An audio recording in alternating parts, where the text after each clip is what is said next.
Hello, I am going to be reading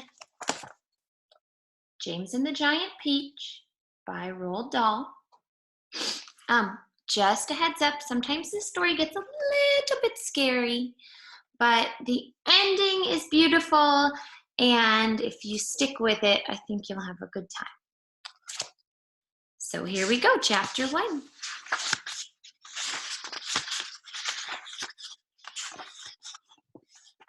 Until he was 4 years old, James Henry Trotter had had a happy life. He lived peacefully with his mother and father in a beautiful house beside the sea. There were always plenty of other children for him to play with, and there was the sandy beach for him to run about on, and the ocean to paddle in. It was the perfect life for a small boy. Then one day, James's mother and father went to London to do some shopping, and there a terrible thing happened. Both of them suddenly got eaten up, in full daylight, mind you, on a crowded street, by an enormous, angry rhinoceros which had escaped from the London Zoo. Now this, as you can well imagine, was a rather nasty experience for two such gentle parents, but in the long run it was far nastier for James than it was for them. Their troubles were all over in a jiffy. They were dead and gone in 35 seconds flat. Poor James, on the other hand, was still very much alive, and all at once he found himself alone and frightened in a vast, unfriendly world. The lovely house by the seaside had to be sold immediately, and the little boy, carrying nothing but a small suitcase containing a pair of pajamas and a toothbrush, was sent away to live with his two aunts. Their names were Aunt Sponge and Aunt Spiker. And I'm sorry to say that they were both really horrible people. They were selfish and lazy and cruel, and right from the beginning they started beating poor James for almost no reason at all. They never called him by his real name, but always referred to him as, "You disgusting little beast," or "You filthy nuisance," or "You miserable creature." And they certainly never gave him any toys to play with or any picture books to look at. His room was as bare as a prison cell. They lived, Aunt Sponge, Aunt Spiker, and now James as well, in a queer, ramshackle house on the top of a high hill in the south of England. The hill was so high that from almost anywhere in the garden, James could look down and see for miles and miles across a marvelous landscape of woods and fields. And on a very clear day, if he looked out in the right direction, he could see a tiny gray dot far away on the horizon, which was the house that he used to live in with his beloved mother and father. And just beyond that, he could see the ocean itself, a long, thin streak of blackish blue, like a line of ink beneath the rim of the sky. But James was never allowed to go down off the top of the hill. Neither Aunt Sponge nor Aunt Spiker could ever be bothered to take him out herself, not even for a small walk or a picnic, and he certainly wasn't permitted to go alone. "The nasty little beast will only get into mischief if he goes out of the garden," Aunt Spiker had said. And terrible punishments were promised him, such as being locked up in the cellar with the rats for a week if he even so much as dared to climb over the fence. The garden, which covered the whole of the top of the hill, was large and desolate, and the only tree in the entire place, apart from a clump of dirty old laurel bushes at the far end, was an ancient peach tree that never gave any peaches. There was no swing, no seesaw, no sandpit, and no other children were ever invited to come up the hill to play with poor James. There wasn't so much as a dog or a cat around to keep him company. And as time went on, he became sadder and sadder and more lonely, and he used to spend hours every day standing at the bottom of the garden, gazing wistfully at the lovely but forbidden world of woods and fields and ocean that spread out below him like a magic carpet. End of chapter 1. Let me show you the pictures. There's Aunt Sponge and Aunt Spiker's house. And there's James looking wistfully out at the world below. Now I'm practicing my Aunt Spiker and Aunt Sponge voices, so I ask for your patience. Chapter 2. After James Henry Trotter had been living with his aunts for 3 whole years, there came a morning when something rather peculiar happened to him. And this thing, which I say was rather peculiar, soon caused something to happen that was very peculiar, and then the very peculiar thing, in its own turn, caused a really fantastically peculiar thing to occur. It all started on a blazing hot day in the middle of summer. Aunt Sponge, Aunt Spiker, and James were all out in the garden. James had been put to work as usual. This time he was chopping wood for the kitchen stove.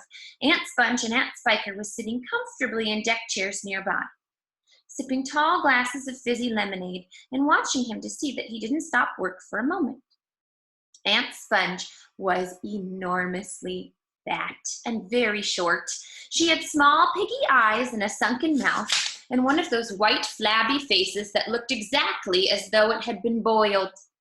She was like a great white, soggy, overboiled cabbage.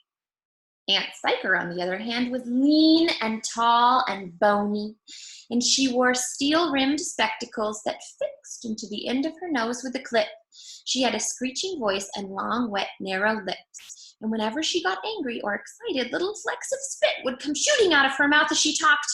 And there they sat, these 2 ghastly hags, sipping their drinks and every now and again screaming at James to chop faster and faster. They only talked about themselves, each one saying how beautiful she thought she was. Aunt Sponge had a long-handled mirror on her lap, and she kept picking it up and gazing at her own hideous face. I look and smell, Aunt Sponge declared, as lovely as a rose. Just feast your eyes upon my face, observe my shapely nose. Behold my heavenly silky locks, and if I take off both my socks, you'll see my dainty toes. But don't forget, Aunt Spiker cried, how much your tummy shows. Aunt Sponge went red. Aunt Spiker said, my sweet, you cannot win. Behold my gorgeous curvy shape, my teeth, my charming grin. Oh, beauteous me, how I adore my radiant looks, and please ignore the pimple on my chin. My dear old trout, Aunt Sponge cried out, you're only bones and skin. Such loveliness as I possess can only truly shine in Hollywood, Aunt Sponge declared. Oh, wouldn't that be fine? I'd capture nations' hearts. They'd give me all the leading parts. The stars would all resign. I think you'd make, Aunt Spiker said, a lovely Frankenstein. Poor James was still slaving away at the chopping block. The heat was terrible. He was sweating all over. His arm was aching. The chopper was a large, blunt thing, far too heavy for a small boy to use. And as he worked, James began thinking about all the other children in the world and that what they might be doing at this moment. Some would be riding tricycles in their gardens, some would be walking in cool woods and picking bunches of wildflowers, and all the little friends whom he used to know would be down by the seaside, playing in the wet sand and splashing around in the water. Great tears began oozing out of James's eyes and rolling down his cheeks. He stopped working and leaned against the chopping block, overwhelmed by his own unhappiness. What's the matter with you? Aunt Spiker screeched, glaring at him over the top of her steel spectacles. James began to cry. Stop immediately and get on with your work, you nasty little beast, Aunt Sponge ordered. Oh, Auntie Sponge, James cried out. And Auntie Spiker, couldn't we please just for once go down to the seaside on the bus? It isn't very far. And I feel so hot and awful and lonely. Why, you lazy good-for-nothing brute, Aunt Spiker shouted. Beat 'em, cried Aunt Sponge. I certainly will, Aunt Spiker snapped. She glared at James, and James looked back at her with large, frightened eyes. I shall beat you later on in the day when I don't feel so hot, she said. "And now get out of my sight, you disgusting little worm, and give me some peace." James turned and ran. He ran off as fast as he could to the far end of the garden and hid himself behind that clump of dirty old laurel bushes that we mentioned earlier on. Then he covered his face with his hands and began to cry and cry. Boy, those are some mean and scary ants. Here they are.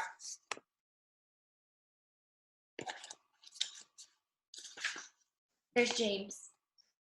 He's sad. One more chapter. Chapter 3. It was at this point the first thing of all, the rather peculiar thing that led to so many other much more peculiar things happen to him. For suddenly, just behind him, James heard a rustling of leaves, and he turned around and saw an old man in a crazy dark green suit emerging from the bushes.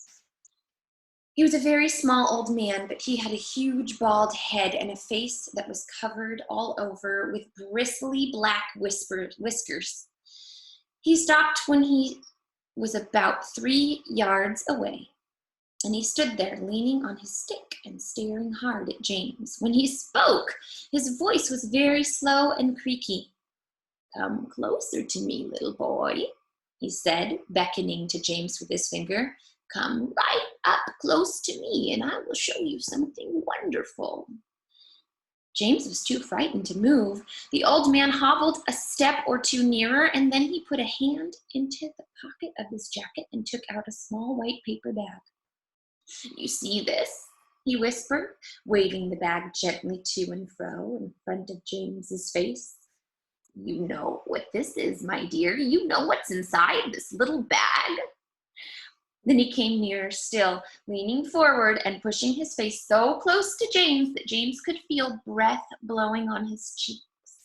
The breath smelled musty and stale and slightly mildewed like air in an old cellar. "Take a look, my dear," he said, opening the bag and tilting it towards James.